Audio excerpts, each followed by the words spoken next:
There's a small town between Winslow and Flagstaff, Arizona that rose to prominence thanks to the quintessential American highway known as Route 66.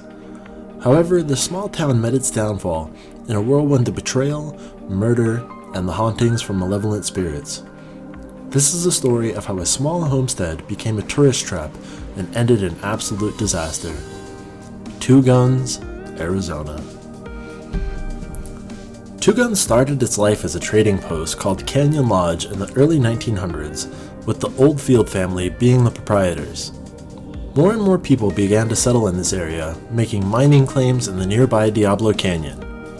Thanks to this growth in the area, the National Trail Highway that was going to cross the Diablo Canyon was slated to run through Canyon Lodge. The highway's ability to draw large quantities of new people through the budding town was going to be a game changer. Many people that saw the potential of this growing town decided to try their hand at making a living here. Two of the most prominent people were the Cundiff couple. They bought 320 acres of land in the surrounding Canyon Lodge area. As the National Trail Highway evolved into the famous Route 66, the town got bigger and much more valuable. Drivers from all over the nation were stopping here for fuel, car maintenance, food, and a bed for the night. The boom was real. I save lives, so I can agree with that. I can get on board with that.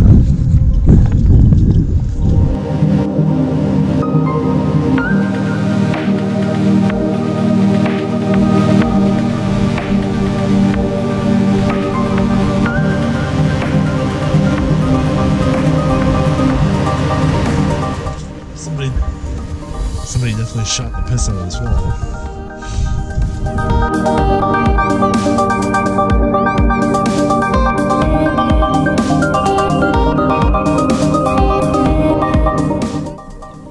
Hell smiled upon Canyon Lodge, and a man called Harry Two Guns Miller waltzed into town looking to capitalize on the newfound prosperity. Miller was known to be flashy, arrogant, and generally unpleasant. He also claimed to be 100% Apache, but this was never proven, and the name Harry Miller didn't help his case.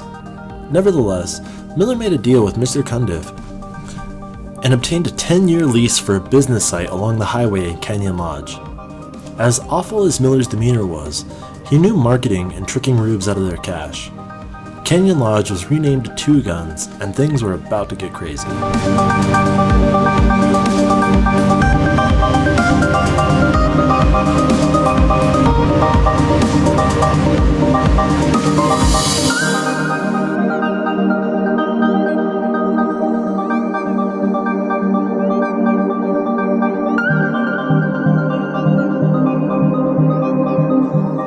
Miller wanted to make his new tourist trap seem as authentic as possible, so he grew out his hair, braided it in the stereotypical fashion, and rebranded himself as Chief Crazy Thunder. To really draw the crowds, Miller opened up a quote-unquote zoo that was essentially just a jail for indigenous animals, as well as some mountain lions. Miller also turned the site of an Apache tragedy into another attraction, leading tours into the Apache Death Cave. A link to that video is going to be in the comments, as I did make a video going through the Apache Death Caves. Not only did Miller make a mockery of this site, he also decided to sell the bones of the slain Apache men as souvenirs. Most believe that this was what really placed the curse on Miller and the town of Two Guns, Arizona. Messing about with an Indian burial ground is how a lot of horror movies start, and this was fixing to turn into a proper horror show.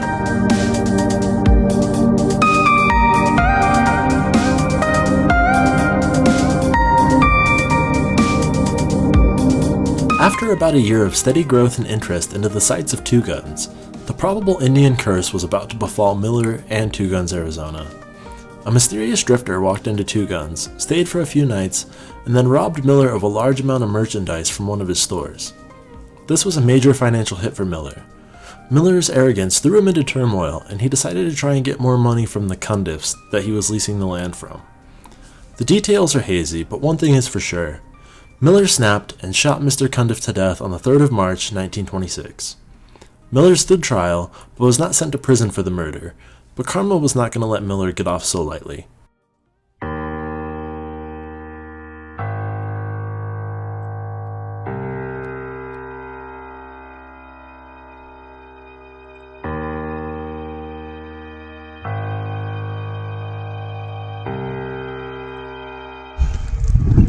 So when I said Two Guns wasn't as epic as it could have been, that was before I found a way over that bridge and out to these other buildings.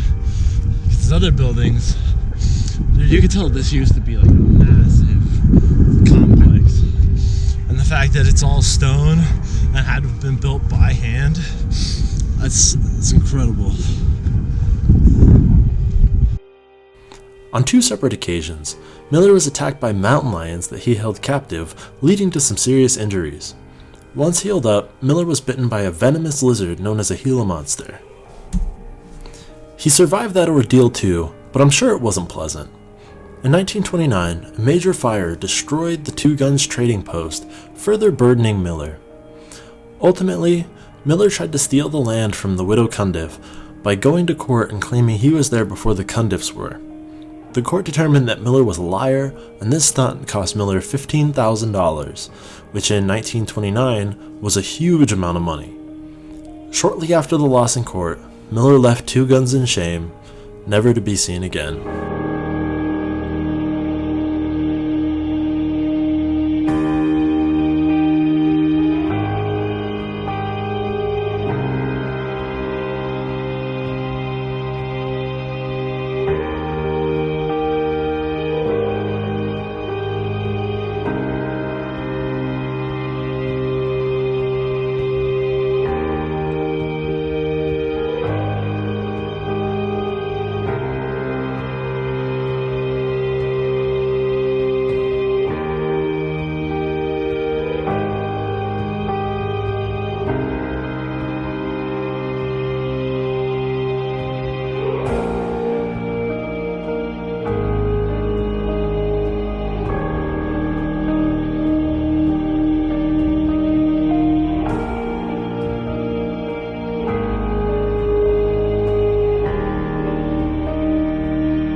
A little while later, the vital Route 66 highway was rerouted, thus taking the prosperity with it. Mrs. Cundiff tried all sorts of ways to keep Two Guns alive, but there was nothing that she could do. Two Guns was sold in 1950 and faced a wave of being abandoned and repurchased for the next decade. Eventually, a Mr. Dreyer bought Two Guns at just the right time when Interstate 40 was being built right next to Two Guns. Two Guns even had its own exit off of I-40, and everything was coming up roses for the new owner. Dreyer rebuilt the zoo, gift shop, gas station, motel, and restaurant. He even made trails down to the Apache Death Cave for travelers to see. Dreyer looked like he had broken the Apache curse of Two Guns, Arizona that Miller had unleashed. That was until 1971 when a massive fire gutted much of the town. Dreyer left and never came back. Two Guns was now a ghost town and has remained so ever since. Here you can see how everything looks as of January 2020, and the video tour of the Apache Death Cave is pinned in the comments.